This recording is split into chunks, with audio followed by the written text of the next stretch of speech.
Well, this week we are going to continue our conversation and talk about finding our better angels.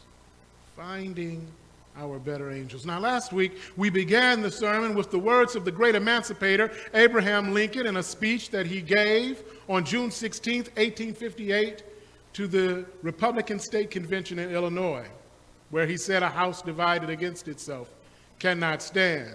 This week, as we talk about finding our better angels, we once again are going to go to the words of the great emancipator Abraham Lincoln, this time in a speech that he gave March 4th, 1861.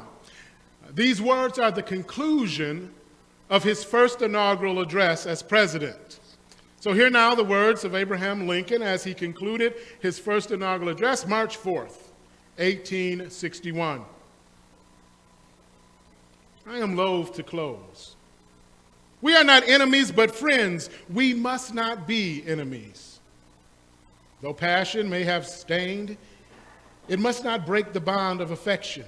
The mystic cords of memory stretching from every battlefield and patriot grave to every living heart and healthstone all over this broad land will yet swell the chords of the Union when again touched, and surely they will be touched by the better angels of our nature.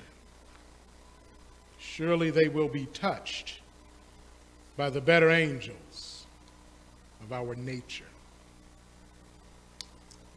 When Abraham Lincoln gave that speech, what he was hoping was for reconciliation. At that point, several states had already announced that they would be seceding from the Union.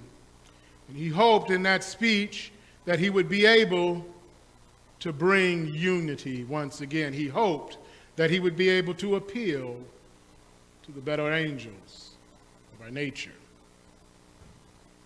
Well, in the month to follow that speech, more states would secede from the Union.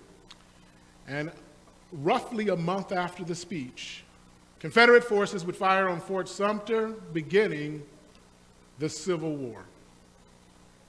Brother against brother, sister against sister, on battlefields all over this country, from Vicksburg to Charlottesville, from Gettysburg to Knoxville, blood would be shed.